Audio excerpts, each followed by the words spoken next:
Go live lah. Boleh mula start insyaAllah. Assalamualaikum warahmatullahi wabarakatuh. Waalaikumsalam warahmatullahi wabarakatuh. A'udzu billahi minasyaitonir rajim. Bismillahirrahmanirrahim. Innal hamdalillah nasta'inuhu wa nastaghfiruhu wa nu'minu bihi wa natawakkalu alayh. Wa na'udzu billahi min shururi anfusina wa min sayyiati a'malina. Man yahdihillahu fala mudilla lahu wa man yudlilhu fala hadiya lahu. أشهد أن لا إله إلا الله وحده لا شريك له وأشهد أن محمدا عبده ورسوله اللهم صل على سيدنا محمد وعلى آله وصحبه أجمعين بارك وسلم أما بعد بسم الله الرحمن الرحيم والعصر إن الإنسان لفي خسر إلا الذين آمنوا وعملوا الصالحات وتواصوا بالحق وتواصوا بالصبر صدق الله العظيم وقال رسول الله صلى الله عليه وسلم من سلك طريقا يلتمس فيه علما سهل الله له به طريقا إلى الجنة أو كما قال صلى الله عليه وسلم. Alhamdulillah, syukur kita kepada Allah Ta'ala kerana masih lagi dapat meluangkan masa kita untuk kita berkuliah secara online. Dan kita mulakan kuliah kita dengan bacaan umum kita Al-Fatihah. A'udzubillahi minasyaitonir rajim. Bismillahirrahmanirrahim. Iyyaka na'budu wa iyyaka nasta'in. Shiratal mustaqim, shiratal ladzina an'amta 'alaihim.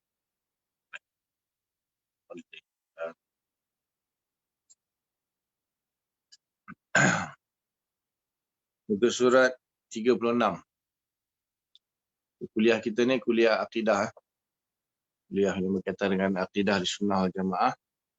Pandukan kitab Impah Kurnia Ilahi. Surat 36.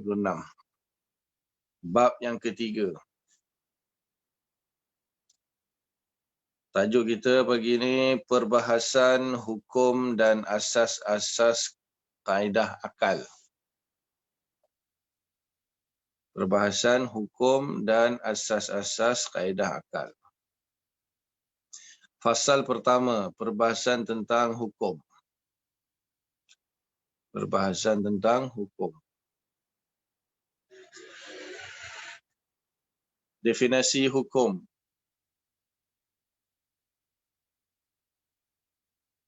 Al-hukmu ataupun hukum itu adalah menetapkan sesuatu pada sesuatu atau menafikan sesuatu daripada sesuatu.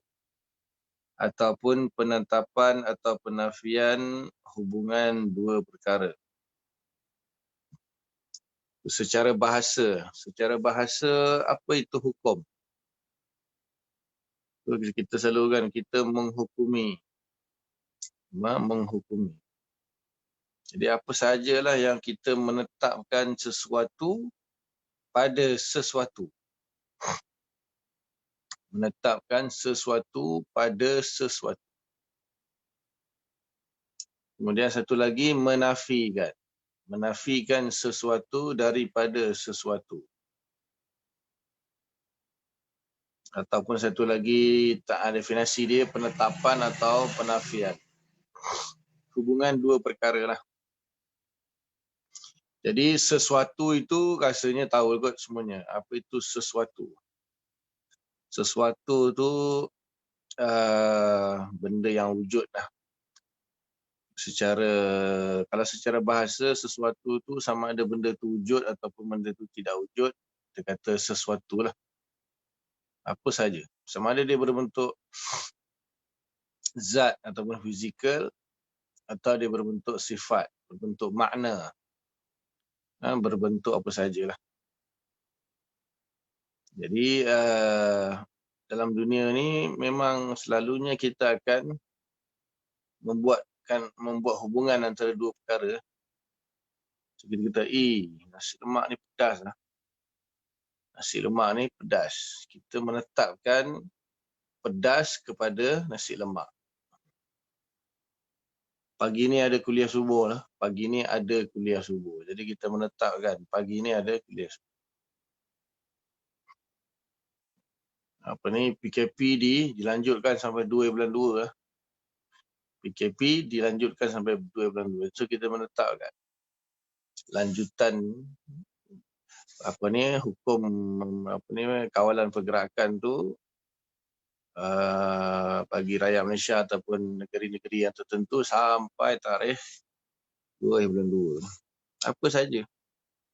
Selalu yang kita pakai menghukumi ni, kita hukum solat wajib, kan? Puasa wajib, mencuri haram, zina haram.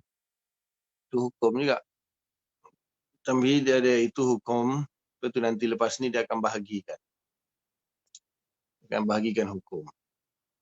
Tapi kadang-kadang kita guna kan, kita tak boleh hukum dia macam tu.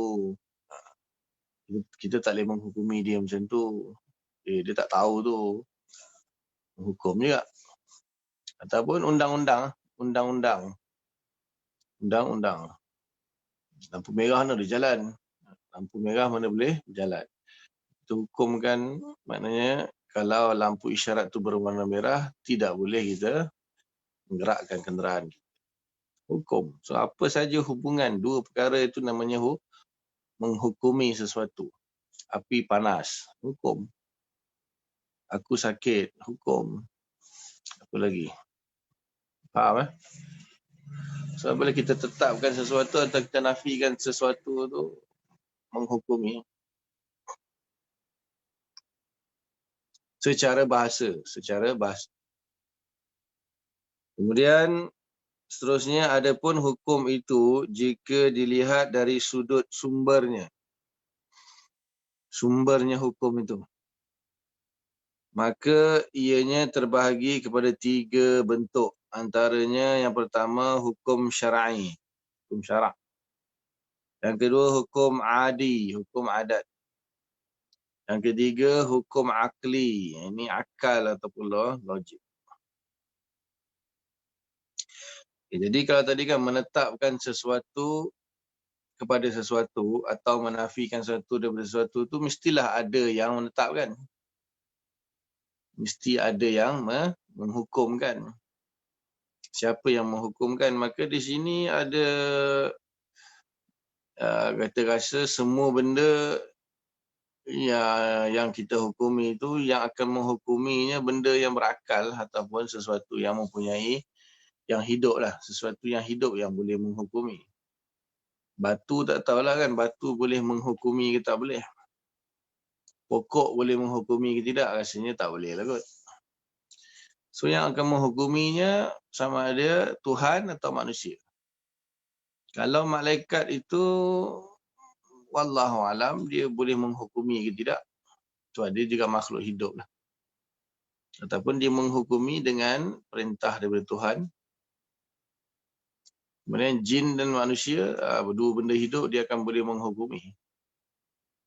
Jadi kalau kita tengok tadi kan syar'i, adi dan akli, nampak ada syar'i itu memang daripada Tuhan lah, dia akan uraikan lepas ni. Kalau adi dengan akli itu manusia lah. Adi dengan akli itu manusia. Ini kita cerita ruang lingkup manusia lah. So, kita lupakan sebentar jin, malaikat dan sebagainya.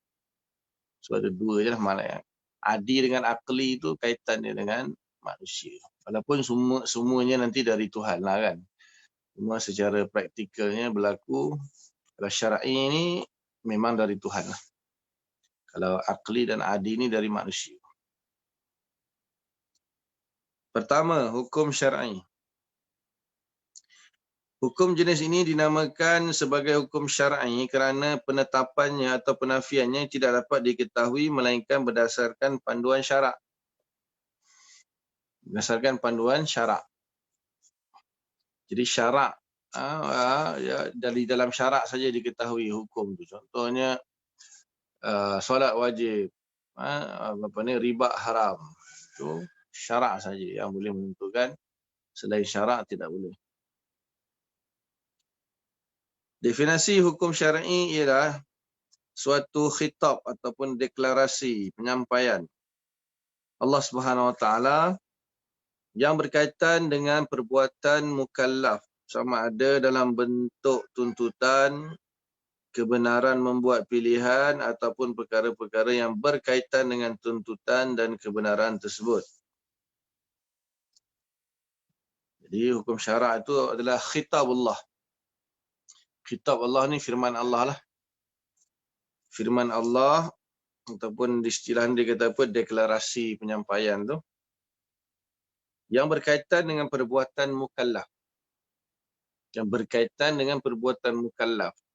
Maksudnya contohnya solat Allah hukum wajib. Maksudnya mukallaf ini iaitu yang fahamlah kan, iaitu Muslim baligh berakal. Bila Allah kata hukum solat wajib, maka maksudnya mukallaf itu dia wajib melakukan solat. Melakukan tu kan perbuatan. Ataupun Allah hukum babi itu haram. Jadi babi itu haram maksudnya apa? Maksud mukallaf haram memakan daging babi. Jadi memakan tu kan perbuatan. Kemudian hukumi air kencing itu najis. Air kencing itu najis. Maka yang dihukumi najis tu air kencing, tetapi yang kaitannya dengan perbuatan mukallaf, sekiranya terkena air kencing, mukallaf wajib basuh. Sebab air kencing itu najis. Wajib membasuhnya sama ada terkena pada badan atau pakaian. Jadi semua perbuatan mukallaf itu ada hukumnya daripada syarak, daripada Tuhan, daripada Allah Ta'ala. Apa saja kita buat, termasuklah hukum harus. Makan, minum, itu harus. Nanti akan dipecahkan lah nanti. Sebelah ni dia punya jenis-jenis hukum dia. Itu apa saja perbuatan kita tak terlepas daripada hukum syarak. Sekurang-kurangnya harus. Sekurang-kurangnya hukum itu harus atau jaiz.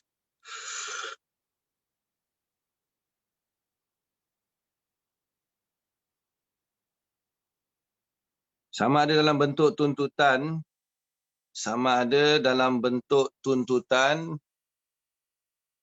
So tuntutannya ada dua lah. Satu tuntutan melaksanakan, yang kedua tuntutan meninggalkan. Tuntutan meninggalkan contohnya tidak boleh mengambil riba, tidak boleh membunuh orang. Itu meninggalkan perbuatan.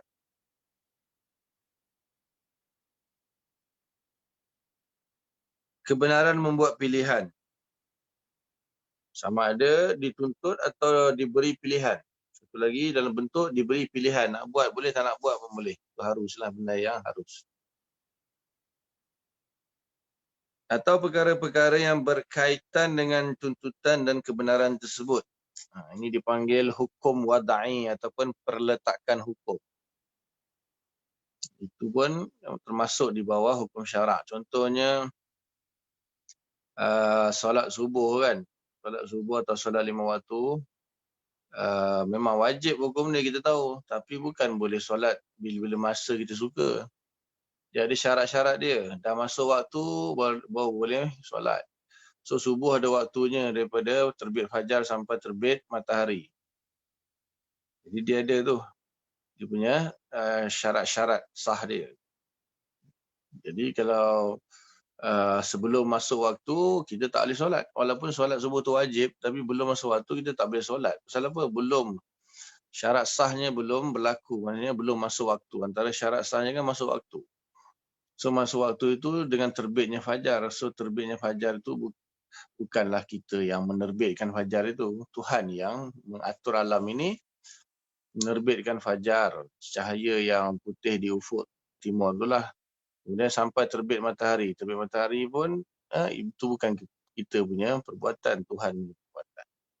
Masuk waktu maghrib maksudnya terbenam matahari. So, yang membenamkan matahari bukan kita. Tuhan. Itu dipanggil atau perkara-perkara yang berkaitan dengan tuntutan dan kebenaran tersebut, itu masuk dia. Dipanggil hukum wada'i. Nanti dia akan jelaskan kemudian. Hukum wada'i.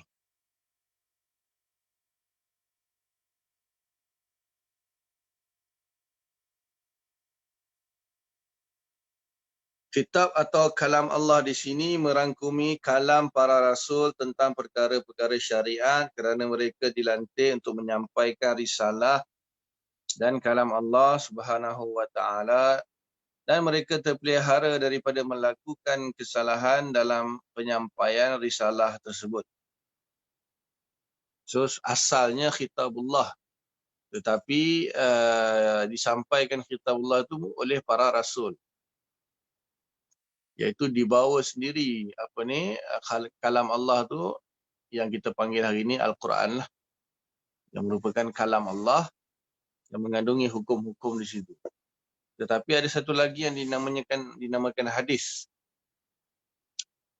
Dan namanya hadis. Hadis itu walaupun daripada Rasul, tetapi ilham itu dari Allah Ta'ala. Ilhamnya itu daripada Allah Ta'ala. Jadi Rasul walaupun dia menghukumi bukan dari Al-Quran, tapi itu bukan daripada hawa nafsu dia. Dalam Al-Quran sendiri Allah Ta'ala mengatakan, وَمَا يَنْتِقُ عَنِ الْهَوَىٰ إِنْ هُوَ إِلَّا وَحْيٌ يُوحَىٰ. Tidaklah Rasul itu dia bercakap dengan hawa nafsunya, tetapi wahyu yang diwahyukan kepadanya. Nah, masuk di sini wahyu sama ada Al-Quran yang memang merupakan kalam Allah sendiri, ataupun daripada Rasul itu sendiri dinamakan hadis, iaitu ilham lah daripada Allah Ta'ala. Begitu juga sebenarnya masuk juga ijtihad para mujtahid. Ijtihad para mujtahid. Sebab apa? Semua perkara ada hukumnya. Semua perkara ada hukum. Cuma kadang-kadang hukum itu belum jelas. Hukum tersebut belum jelas.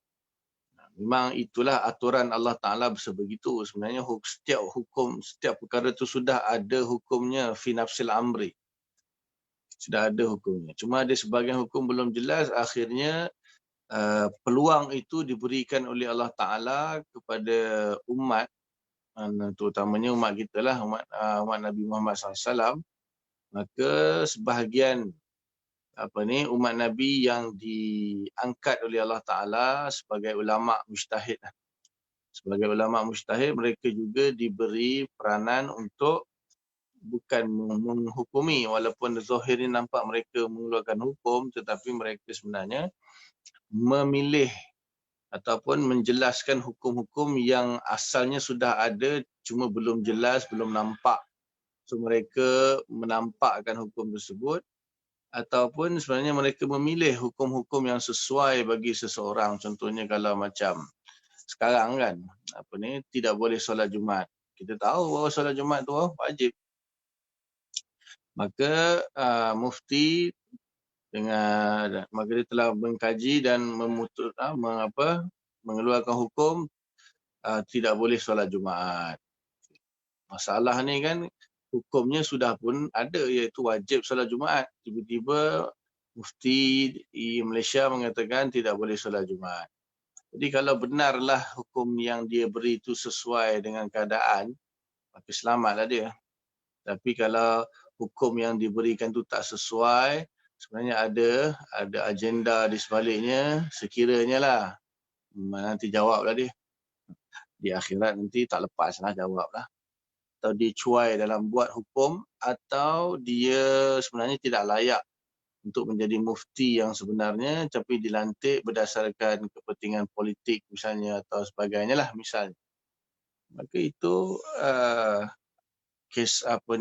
kisahnya nanti di akhirat lah, dia jawab lah. Yang melantiknya, yang terlibat dalam mempengaruhi hukum tu apa semua. Ini kalau saya cerita, bukan tuduh. Ini kalau. Sebab nanti kan orang tanya, kata hukum syarak Allah, hukum Allah. Habiskan kenapa Allah Ta'ala suruh kita solat Jumaat, tapi dia kerajaan tak bagi solat. Jadi sebenarnya itu ada ruang yang diberikan oleh Allah, oleh Islam kepada mufti, kepada orang yang dilantik lah, yang dipanggil mufti itu. Jadi kalau dia bagi hukum menyalahi hukum Allah Ta'ala kerana sebab-sebab tertentu, maka itu juga dianggap sebagai hukum dari Allah juga. Tapi kalau alasannya tidak sesuai, tidak menepati kehendak, maksudnya dia menghukumi kerana kepentingan sesuatu pihak, dijawablah nanti di akhirat. Dia kena, yang hayat dia kena, semua. Sebab hukum syarak ni milik Allah, tak ada siapa pun boleh. La hukma illa lillah. Tidak ada hukum sama sekali melainkan milik Allah.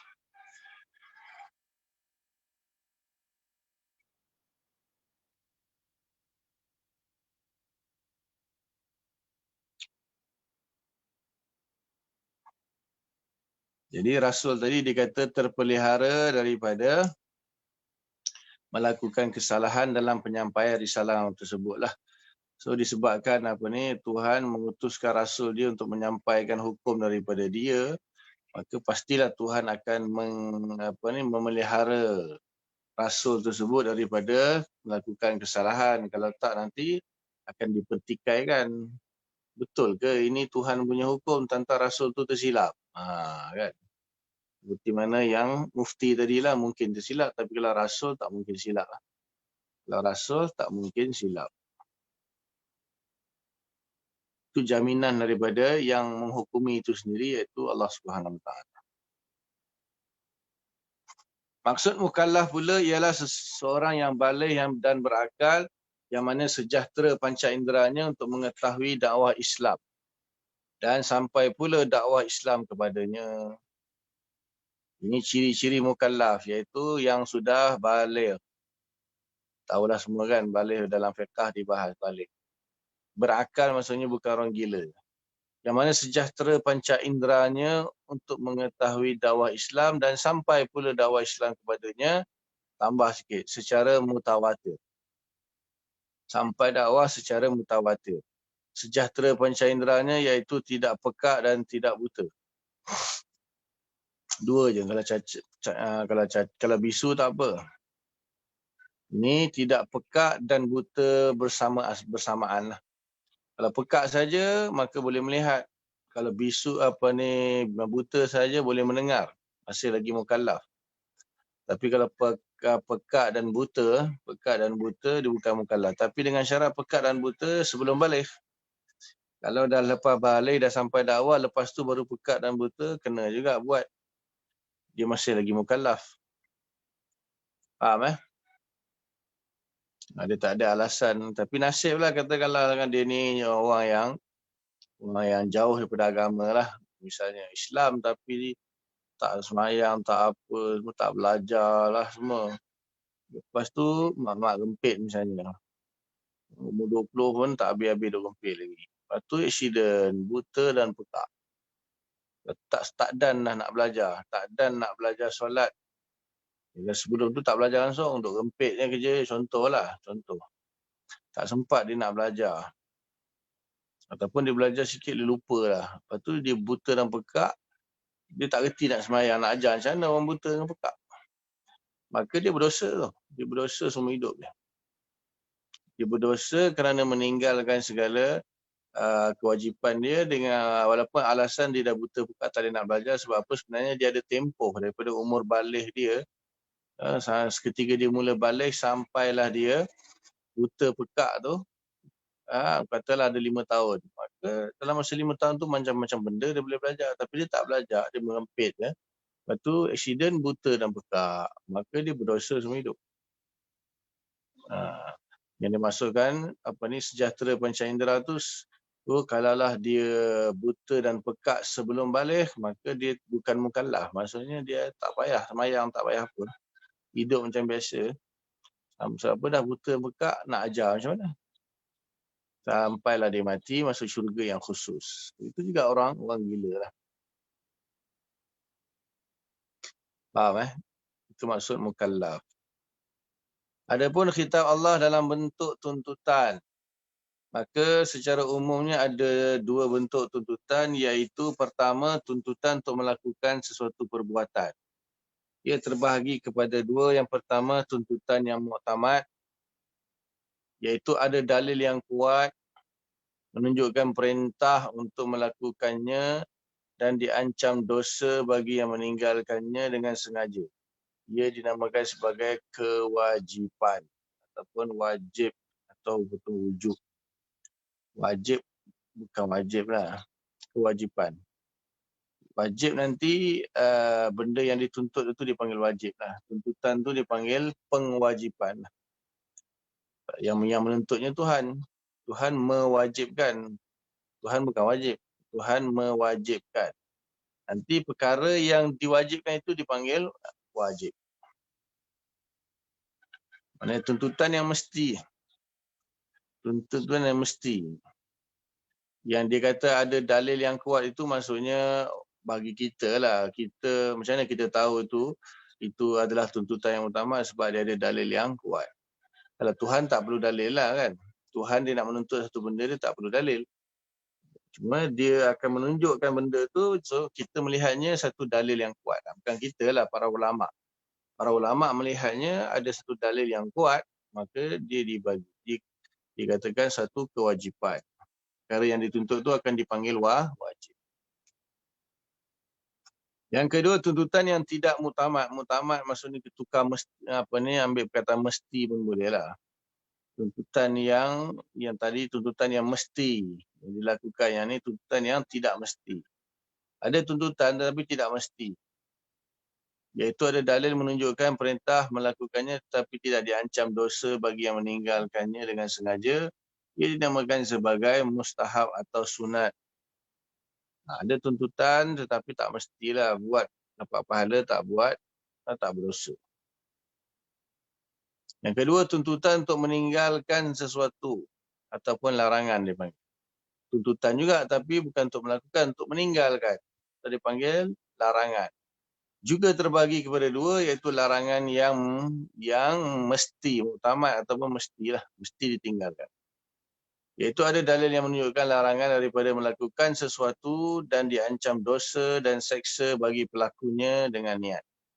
Ia dinamakan haram ataupun pengharaman.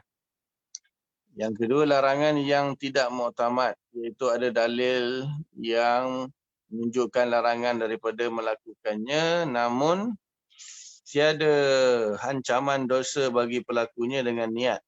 Ia dinamakan sebagai makruh.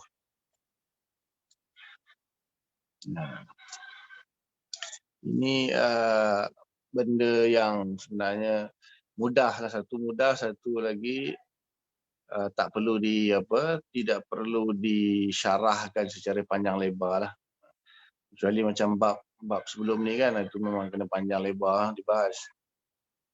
So ni asalnya bukan akidah lah ni. Ini asalnya ilmu usul fiqh. Ini ilmu bahagian daripada ilmu usul fiqh. Cuma dia nak bagi tahu tentang hukum-hukum dalam akidah sebenarnya lah. Cuma diterangkan secara meluas sikit dalam bab ini. Asalnya bab usul fiqh, bukan bab akidah. Tetapi disebut-sebut jugalah supaya kita faham lah. Orang duk kata apa ni akidah pakai hukum akal, akidah pakai hukum akal, akidah tak boleh pakai akal tu kan. Di sini dia bagi tahulah hukum tu apa, kemudian hukum ada 3, hukum syarak, kemudian hukum akal dan hukum adat. So di manakah kedudukan hukum syarak, di mana kedudukan hukum akal, di mana kedudukan hukum adat. So apa kaitannya dengan akidah? Kalau akidah tu dari sudut mana dia dihukumi dengan secara syarak, dari sudut mana dia dihukumi secara akal. Bolehkah menggunakan hukum akal dalam akidah dan sebagainya? Ini yang maksud sebenar. Sebelum tu dia ta'rifkan dulu, dia definisikan, dia terangkan dulu pembahagian-pembahagian hukum. So daripada tadi saya boleh buat peta minda. Peta minda. Kalau siapa rajin buat peta minda, atas sekali dalam kotak hukum.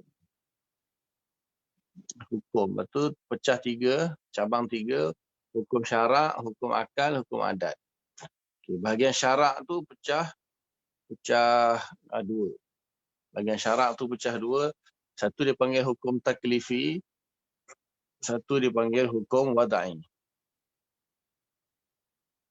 Sekarang yang kita dok bahas sekarang ni hukum taklifi. Hukum taklifi itu pecah 2. Satu dipanggil tuntutan, satu dipanggil pilihan. Di bawah tuntutan tu pecah 2 lagi. Satu tuntutan melakukan, satu lagi tuntutan meninggalkan. Tuntutan melakukan tu ada 2, satu mesti, satu tak mesti. Yang mesti tu hasilnya dipanggil wajib. Yang tak mesti hasilnya dipanggil sunat. Kemudian tuntutan meninggalkan. Tuntutan meninggalkan yang pecah 2 juga. Mesti dengan tidak mesti. Kalau yang mesti tinggalkan maknanya haram. Akan jadi haram perkara tersebut. Kemudian yang tidak mesti perkara tersebut dinamakan makruh. Selesai. Itu yang dalam kolom pilihan tu hukumnya dipanggil harus. Itulah maksud kebenaran untuk memilih pula dikenali sebagai al-ibahah.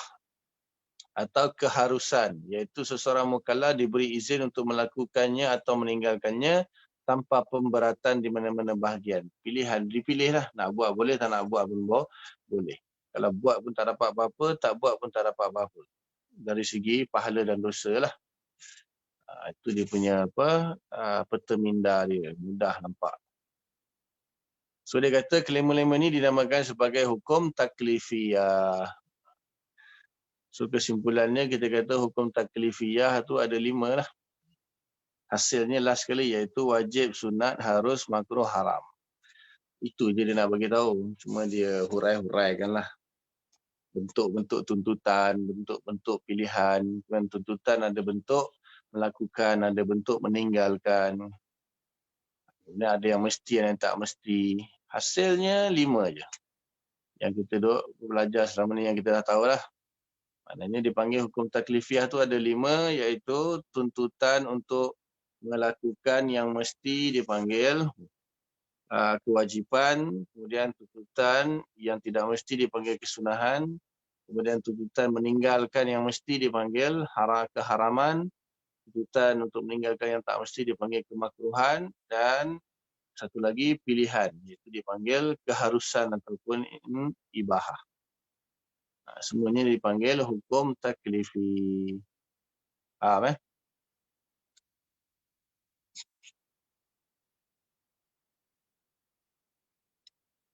Adapun yang disebut sebagai wad'i ialah hukum syar'i wad'i, iaitu perkara-perkara yang mana Allah Subhanahu Wa Taala menjadikan perkara-perkara tersebut sebagai tanda-tanda terhadap hukum yang 5 tersebut. Sama ada ianya dijadikan petanda untuk perbuatan mukallaf atau bukan dari perbuatan mukallaf, yang mana ia dinamakan sebagai sebab syarak manik. Manik itu halangan. Sebab syarak manik itu halangan. So ni dia pecahan yang tadi daripada hukum taklifi tadi, iaitu satu lagi pecahan dipanggil hukum wad'i. So hukum wad'i ini yang berkaitan dengan hukum taklifi tadi, atau kita kata perletakan hukum. Contohnya kan solat kita kata wajib, solat subuh wajib. So bila wajibnya? Apa syaratnya? Apa larangannya? Apa sebabnya yang masuk waktu? Ini dipanggil hukum wad'i, iaitu perkara yang berkaitan ataupun peletakan bagi hukum taklifi itu sendiri. Perkara-perkara yang akan meletakkan hukum taklifi dipanggil hukum wad'i. Yang pertama sebab, iaitu apa yang mana adanya ia maka adanya hukum, dan tiadanya hukum secara zatnya. Dia tak nampak ada dengan apa. Dia melengkung sikit kat tepi tu. Sebab itu apa yang mana adanya ia maka adanya hukum, dan tiadanya ia tiadanya hukum. Tertinggal. Tiadanya ia. Ia tu tertinggal. Dia katakan adanya ia adanya hukum. Tiadanya ia tiadanya hukum. Boleh? Nanti kan dan tiadanya pening pula kan. Tiadanya ia tiadalah hukum.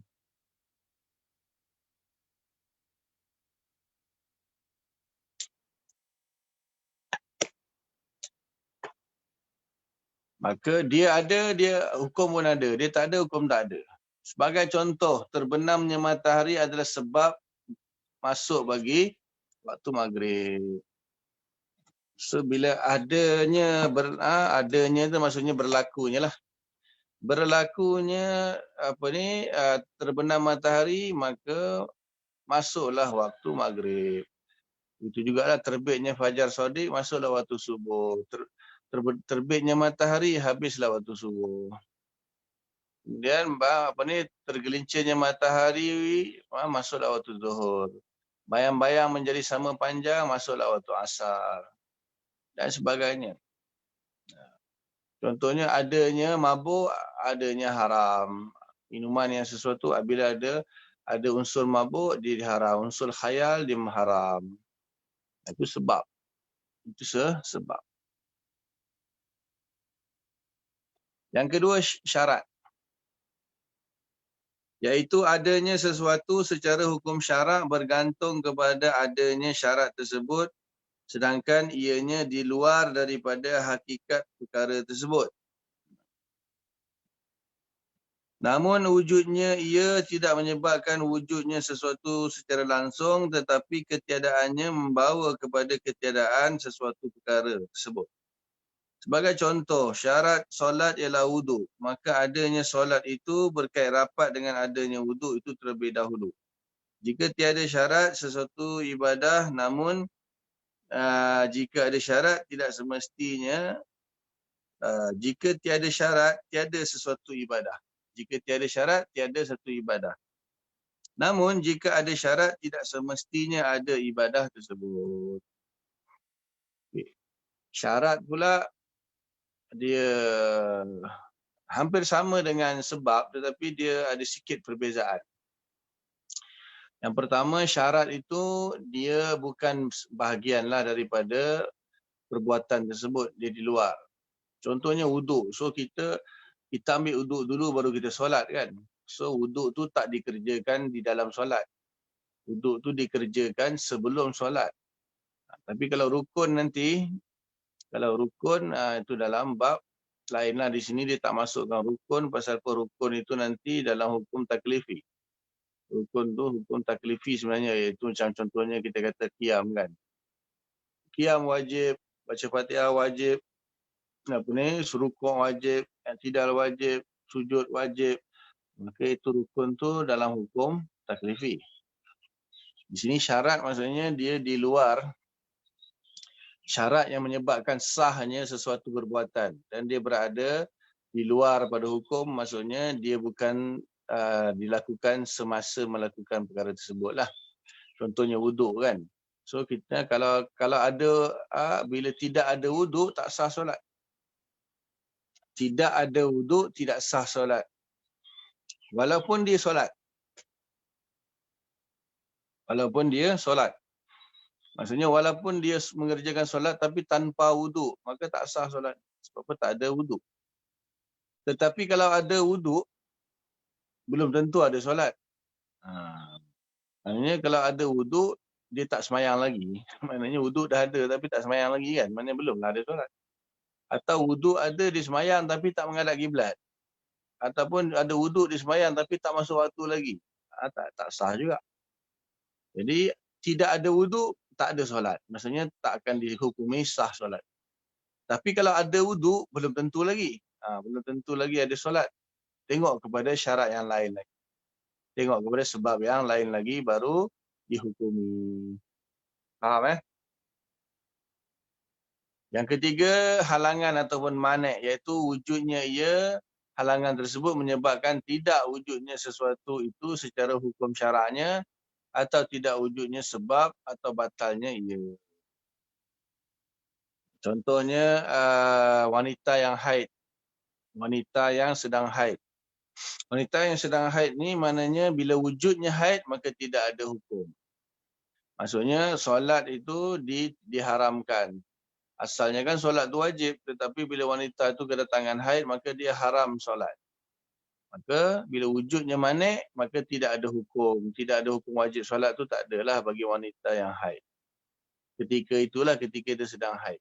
Nanti bila dia dah haid dah hilang, dia kenalah semayang balik. Dan dia tak dituntut pun untuk qada lah. So itu contoh manik ataupun halangan. Kemudian para ulama usul menambah dua lagi hukum wada'iyah selain daripada tiga perkara tersebut, iaitu sah dan batal. Sah dan batal. Jadi sah dan batal pun di dalam kategori hukum taklifi. Ada setengah ulama meletakkan sah batal tu hukum hukum taklifi. Sebahagian ulama yang lain meletakkannya dalam hukum taklifi. Sebahagian meletakkan dalam hukum wada'i. Tak kisahlah, ini pembahagian kan. Pembahagian ni tak kisah. Jadi yang masyhurnya dalam wada'i lah, sah dan batal tu jenis dia hukum wada'i. Ada sebahagian meletakkan sah batal tu hukum taklif. Okey. Keempat ni maknanya kalau kita ambil sebagai hukum wada'i, dia jadi yang keempat lah.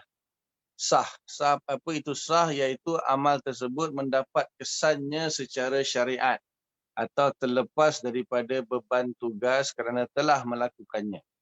Seperti solat yang dikerjakan dengan sempurna, rukun dan sebagainya. Maka ibadah yang sah maksudnya sampai tujuan yang dimaksudkan oleh syariat padanya. Sah tu maksudnya apa yang dilakukan itu diterimalah oleh syarak dan gugurlah kita punya kewajipan ataupun tuntutan. Bila dihukumi sah maka gugurlah kewajipan dan tuntutan dari segi ibadah lah, dari segi ibadah. Tapi kalau dari segi lain ada juga macam sahnya akad nikah kan. Bila sahnya akad, jual beli akad nikah itu bermakna kita boleh melakukan seperti mana yang telah dibenarkan lah. Maknanya kalau jual beli misalnya kan, bila sah akad jual beli maka benda yang kita beli tu milik kita lah. Kita boleh ambil manfaat je lah, kita boleh guna lah sebab dah jadi milik kita. Begitu juga perkahwinan, bila dah sah akadnya kita boleh buat apa sajalah daripada isteri kita. Tapi kalau belum sah, belum ada akad tak sah, tak boleh buat sesuka hati kita. Itu kalau sah dalam akad lah. Kalau sah dalam ibadah maksudnya terlaksanalah tuntutan. Tidak lagi dituntut. Yang kelima, batal iaitu tidak terhasil kesan syar'iyah terhadap perbuatan tersebut. Maksudnya dia masih mempunyai beban tugas atau taklif kerana masih belum melakukannya dengan sempurna. Maksudnya solat yang batal, maka orang tersebut masih tidak berhasil dan melaksanakan tuntutan solat tersebut dari kacamata syariat. Jadi kalau batal tu maksudnya walaupun dia lakukan, ternyata dia lama ada najis kan dalam pakaian, maka tidak sah lah. Tidak terlaksana lagi tuntutan, masih lagi perlu dilakukan, diulangi lagi. Itu batal. Mudah kan bab ni, tak perlu nak panjang-panjang insya-Allah.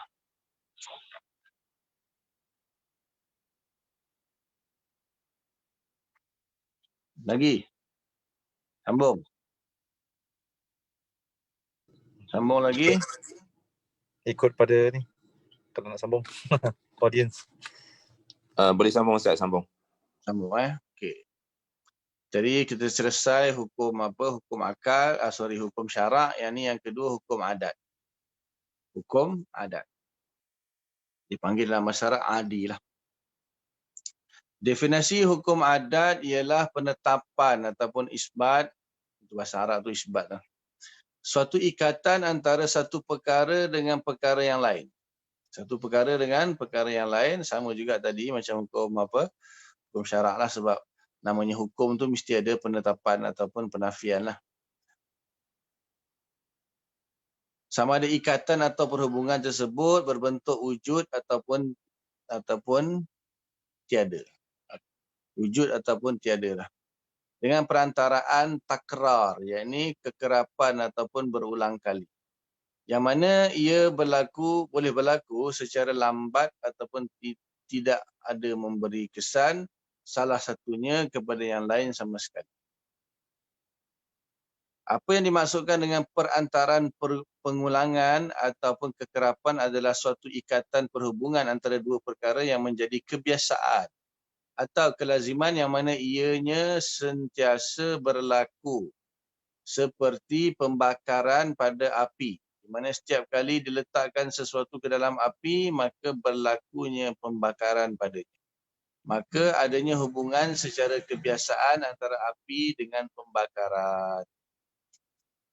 Hukum adat ni asbab lah. Dalam istilah lain kita kata asbab. Sebab lah. Maknanya bila ada api terbakar. Jadi terbakar sebab api. Bila makan kenyang. Bila minum air, bila haus minum air hilang haus. So benda-benda yang berkaitan dengan adat ataupun asbab lah. Ini dipanggil hukum adat. Macam mana kita tahu benda tu dia tahu secara pengulangan, maksud kita tengok berkali-kali. Berkali-kali kita tengok perkara itu terjadi. Cuma di sini hukum adat itu dia tidaklah mesti 100%. Maksudnya kita mesti kena beriktikad bahawa boleh berlaku sebaliknya. Masih lagi boleh berlaku sebaliknya. Contohnya api tak membakar. Boleh berlaku. Contohnya Nabi Ibrahim AS. Dimasukkan ke dalam api tak terbakar. Pisau memotong kan. Biasanya memang pisau memotong. Tak percaya pergi ambil pisau potong tangan. Mesti berdarah. Tetapi ada kalanya pisau tak memotong seperti Nabi Ibrahim menyembelih Nabi Ismail dengan melalukan pisau di leher anak dia Nabi Ismail AS tapi tak memotong. Dia bukan main-main tipu-tipu, dia tekan betul-betul kuat-kuat tapi tak memotong. Kerana Allah tidak mengizinkan. Jadi hukum adat ini hanyalah satu hukum kebiasaan sahaja yang Allah mengizinkannya berlaku dan benda itu berlaku berulang-ulang kali, maka dia dipanggil hukum adat. Adatnya kalau makan kenyang, adatnya kalau api membakar panas, adatnya kalau air sejuk, adatnya kalau malam gelap, adatnya itulah adat itu dipanggil hukum adat. Dan diukurnya dengan pengulangan perkara tersebutlah. Memang setiap kali makan kenyang, maka itu dipanggil perantaraan pengulangan. Mudahlah hukum adat ni, mudah saja.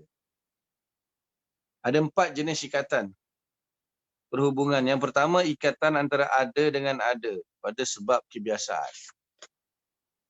Kemudian yang kedua, ikatan antara tiada dengan tiada pada sebab kebiasaan dan syarat kebiasaan. Yang ketiga, ikatan antara wujud dengan tiada pada sebab dan syarat kebiasaan juga. Yang keempat, ikatan antara tiada dengan ada pada penghalang atau kebiasaan. Mudah aja, ada dengan ada, tiada dengan tiada, ada dengan tiada, tiada dengan ada. Ada dengan ada senang je. Contoh, ada makan, ada kenyang. Ada makan, ada kenyang. Itu ada dengan ada yang pertama. Yang kedua, tiada dengan tiada, iaitu tiada makan, tiada kenyang. Tiada makan, tiada kenyang. Yang ketiga, wujud tu maksudnya ada lah. Wujud tu maksudnya ada. Yang ketiga, ada dengan tiada. So, ada makan, tiada lapar. Ada makan, tiada lapar. Dan yang keempat, antara tiada dengan ada, tiada makan, ada lapar. Tiada makan, ada lapar. Mudah aja. Hukum adat ni mudah. Ilmu-ilmu yang lahir daripada hukum adat ini sangat banyak. Terutamanya ilmu sains tabi'i. Sains tabi'i. Maka para ilmuwan menjadikannya prinsip saintifik sebagai lapangan untuk membahaskan tentang hukum yang berkaitan dengan hukum sebab akibat, causality yang tetap. Sehingga manusia dapat meramalkan atau predik kejadian-kejadian masa depan atau perkara yang belum berlaku. Maka hukum adat ini nomos yang sangat penting dibahaskan dalam falsafah sains. Dengan sebab ni lah, maknanya kalau ada besi magnet yang mana yang mengelilingi nama dia copper copper rod tu mengelilingi magnet akan mengeluarkan tenaga elektrik kan. Dari situ akhirnya kita dapat menikmati nikmat elektrik. Pesan daripada magnet yang dikelilingi rod copper tu kan yang mengelilinginya akan menghasilkan cas-cas arus positif dan negatif. Dapatlah kita merasai elektrik. Itu ubat misalnya kan. Panadol, ada benda yang dalam Panadol tu tak tahu nama dia apa. Boleh menghilangkan sakit kepala. Itu akhirnya orang cipta ubat. Apa sajalah, maknanya daripada hukum adat inilah yang membantu kehidupan manusia ni sebenarnya. Memang hukum adat ni Allah Ta'ala jadikan untuk memudahkan kehidupan manusia. So, manusia kalau lapar, dia kena makan. Manusia kalau nak sejuk, dia kena cari ais, aircon. Kalau dia nak panas, kena berjemur matahari. Kalau dia nak keringkan baju, kena jemur tengah panas. Apa sajalah. Jadi dia sakit, dia kena cari ubat. Jadi itu hukum adat. Memang Allah Ta'ala buat untuk manusia menjalani kehidupan di dunia ini dengan hukum adat. Cuma kita tidak boleh meyakinilah benda itu mesti jadi. Kerana apa? Ada kalanya hukum adat itu boleh sebaliknya. Makan-makan Panadol tak sakit, tak hilang sakit kepala, makin bertambah. Apa nanti juga kadang. Jangan sampai makan tak kenyang-kenyang, itu payah. Itu penyakit apa entah nama dia. Ada dalam hadis Nabi tu penyakit minum air tidak hilang haus. Dia rasa kalau dia minum satu lautan pun takkan hilang haus. Penyakit tu ada dan jenis penyakit. Minum dah banyak lah tapi rasa haus lagi. Akhirnya Nabi suruh minum air kencing unta campur susu unta. Itu antara ubat dia. Apa dah nama penyakit dia saya tak ingat. Cuma itulah yang tak jumpa lagi kuman COVID ni. Tak jumpa lagi asbab dia. Okey. Apa tu? Wilhelm Windelband. Wilhelm Windelband. Apa 1915 Masih membahaskan perkara ini dalam ilmu yang dipanggil sebagai nomothetic science, iaitu ilmu nomothetik yang mempunyai beberapa ciri iaitu bersifat umum, general dan sejagat universal sehingga dapat dirumuskan pola-pola hukum nomos. Menurut Dilday, macam mana nak sebut tu? Wilhelm Dilday. Apalah. Masihi 1911 Masih juga ilmu sains tabi'i yang membahaskan berkaitan dengan hukum sebab akibat. Ini bersifat memerlukan cara penjelasan explanation. Itu tambahanlah, maksudnya nak menunjukkan pencapaian yang dicapai oleh manusia di dalam sains yang mana berkaitannya dengan hukum adat. Kemudian konsep asas khariqul adah luar biasa. Perkara-perkara yang berlaku yang menjangkau sempadan adat kebiasaan dinamakan sebagai khariqul adah, iaitu luar biasa. Atau perkara-perkara yang mencari adat. Jadi kan hukum adat berlaku begitu. Tapi tiba-tiba dia berlawanan dengan adat. Maka dia dipanggil khariqul adah. Itu yang mencari adat ataupun luar biasa. Adat kebiasaan yang dimasukkan adalah sunnatullah. Maksudnya Allah Ta'ala memang buat begitulah. Yang berlaku dalam alam ini seperti terbakarnya sesuatu sebab api. Ia berada di bawah prinsip saintifik L sama dengan CE. Law sama dengan cause and effect. Berlakunya sesuatu yang di luar kebiasaan atau menjangkau prinsip saintifik adat pada seseorang. Maka ada beberapa jenis. Ini dia menyalahi pula dah. Dia tak di luar biasalah. Biasanya macam ni tiba-tiba lain macam. Pertama dipanggil karamah. Ini maknanya kemuliaan sesuatu khariqul adah, perkara luar biasa yang terzahir daripada seorang hamba yang soleh. Kan manusia kan tak boleh terbang tapi dia boleh terbang. Manusia tak boleh jalan atas air, dia boleh jalan atas air. Manusia kalau pergi Mekah kena naik flight. Dia pergi Mekah, dia sembahyang 2 rakaat je. Assalamualaikum, surah syukuriah, Assalamualaikum, dah sampai kan kat Mekah. Nah, itu benda yang dipanggil karamah. Yang menyalahi adat. Yang kedua, ma'unah, bantuan sesuatu khariqul adah yang terzahir daripada seorang awam dalam keadaan melepaskan dirinya daripada kesulitan. Aksiden, hancur kereta. Penumpang lain semua mati, dia seorang steady, bercala pun tidak. Itu dipanggil ma'unah. Berlaku tu. Sebenarnya orang lain semua mati, kereta hancur, dia steady bangun, cala apa pun tak ada. Itu dipanggil ma'unah. Yang ketiga, istidraj, hiasan. Sesuatu khariqul adah yang terzahir daripada seseorang fasik dengan tujuan tipu daya kepada seseorang. Dia istidraj ni boleh jadi macam orang tak semayang, orang kafir, kaya raya senang lenang. Itu istidraj. Fir'aun misalnya kan, Fir'aun dia punya kelebihan dia buang air besar 40 hari sekali. Dalam masa 40 hari sekali je dia buang air besar. Maknanya kan macam mana tu luar biasa tu. Dia makan pula banyak tetapi dalam masa 40 hari sekali je dia buang air besar. Special. Itu luar biasa lah. Lepas tu Allah tukar dia punya luar biasa dia. Lepas dia tolak dakwah Fir'aun, Allah bagi lagi luar biasa. Satu hari 40 kali. Satu hari 40 kali dia buang air besar. Setelah dia menolak dakwah Nabi Musa. Itu luar biasa lah. Tapi itu dipanggil, kalau yang special tu dipanggil istidraj. Istidraj maknanya benda special berlaku kepada orang yang kafir misalnya atau yang fasik. Yang keempat, ihanah, penghinaan, sesuatu khariqul ada yang terzahir daripada seorang sebagai pendustaan terhadapnya, sebagaimana yang berlaku pada Musailamah yang mengaku Nabi lalu dia berkata perkara yang luar biasa dalam bentuk penghinaan terhadapnya. Orang tanya Musailamah, Muhammad dulu Rasul dibawa mukjizat, benda yang luar biasa. Engkau mana mukjizat kau? Kau mengaku Nabi ada mukjizat ke? Ya, dia kata. Lepas tu, dia berkata dekat orang seorang buta ni, sembuhlah engkau. Kononnya nak tunjuk mukjizat dia lah. Apa yang berlaku? Orang yang sebelah tu, yang berdiri sebelah orang buta tu, jadi buta.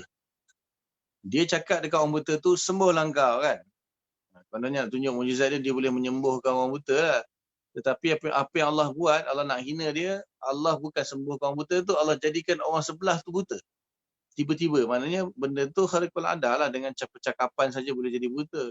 Tapi tak sama dengan dia punya arahan dia sembuhlah orang buta. Tiba-tiba yang bukan orang buta tu yang sembuh, orang sebelah orang buta yang celik tu jadi buta. Benda ajaib juga, tapi benda yang tak tepat. Orang kata apa ni, orang suruh sembuhkan orang buta, tiba-tiba kau pergi buta dengan yang dah celik buat apa. Dia panggil ihanah, satu penghinaan. Yang kelima, irhas, iaitu perkara luar biasa yang berlaku kepada para nabi dan rasul sebelum kenabian mereka. Ianya berlaku sebagai petunjuk asas dan persediaan kepada mereka. Nabi Isa bercakap lambuayan, Nabi Muhammad dibelah dada ketika masa umur 5 tahun di perkampungan Halimatus Sa'diyah kan. Awan meliputi Nabi. Itu benda luar biasa yang belum dilantik jadi rasul je dah ada berlaku perkara yang luar biasa. Itu dipanggil irhas. Yang keenam, mukjizat, sesuatu perkara luar biasa yang berlaku kepada para rasul yang mengisytiharkan kenabian atau kerasulan mereka dalam rangka untuk membuktikan kebenaran pengakuan mereka tanpa dapat dilawan oleh musuh-musuh. Mukjizat ni jelas, tahulah benda-benda yang luar biasa, belah bulan, tongkat jadi ular dan sebagainya, itu mukjizat. Yang ketujuh, sihir. Iaitu perkara luar biasa yang berlaku beriringan dengan satu perbuatan tertentu yang mana ianya didapati dari proses pembelajaran.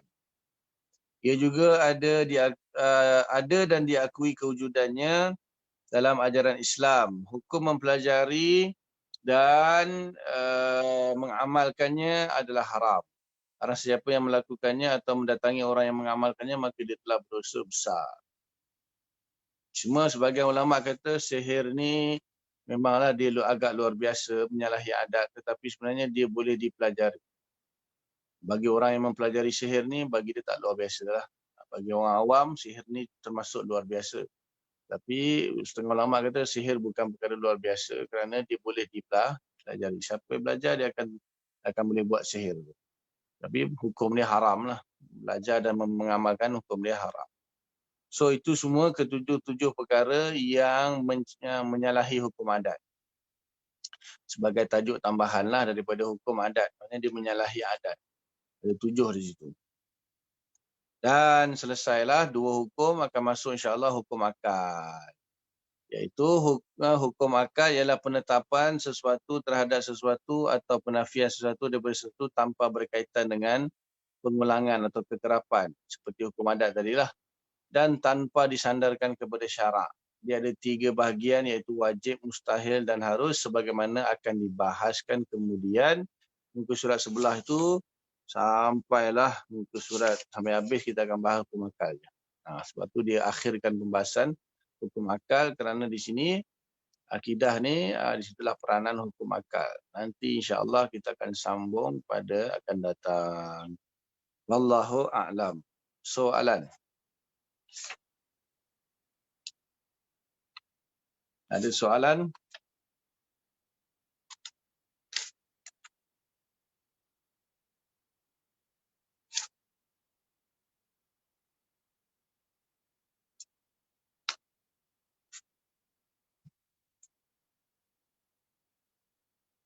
Antara ketiga-tiga hukum ni yang paling banyak akan kita pakai nanti hukum akal lah. Hukum syarak itu nanti hanya dia akan beritahulah beberapa tuntutan. Kepala hukum syaraknya biasa kebanyakannya pembahasan dia dalam ilmu fiqh lah. Akidah ni hukum akal. Kenapa akal nanti kita akan bahas kemudian. Hukum adat ni sebagai tambahan supaya kita dapat bezakanlah antara sesuatu hukum tu. Bila orang tanya sesuatu tu kita tanya secara syarak ke, secara adat ke, secara akal. Tak samalah nanti mana secara syarak begini, secara akal begini, secara adat begini. Soalan.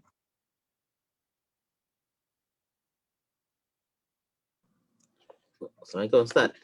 Waalaikumsalam warahmatullahi. Nak tanya jawab maunah tu. Aha. Dia macam mana Ustaz? Ustaz boleh try repeat sekali lagi ya? Dia punya Benda contoh ni kan, dia. benda luar biasa.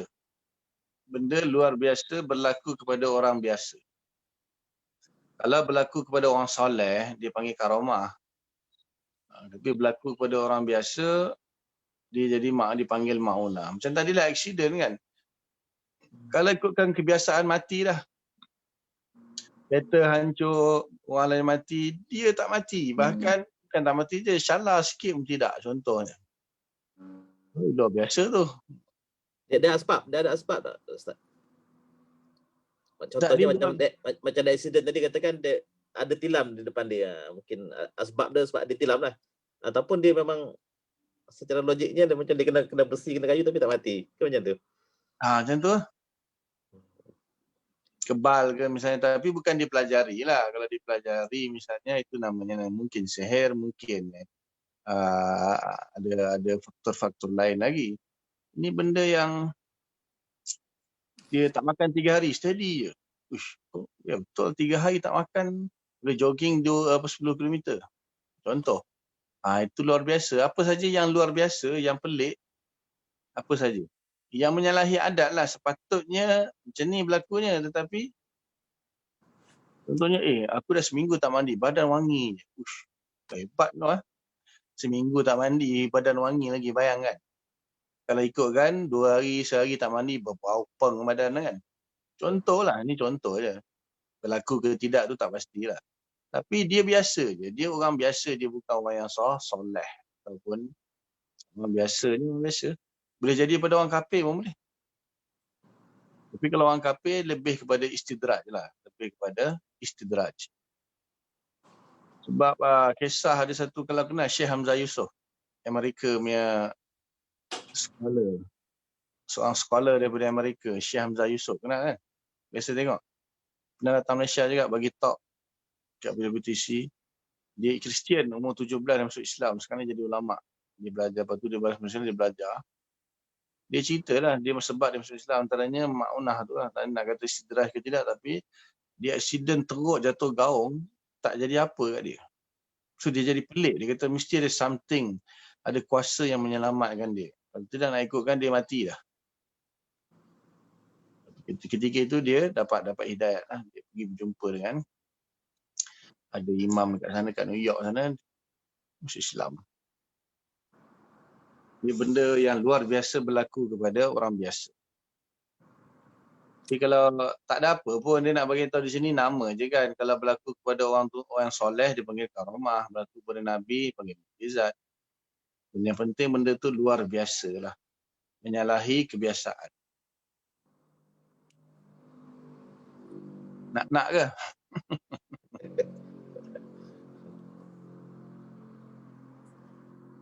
Ada lagi? Okay, terima kasih Ustaz. Sama. Ada lagi soalan?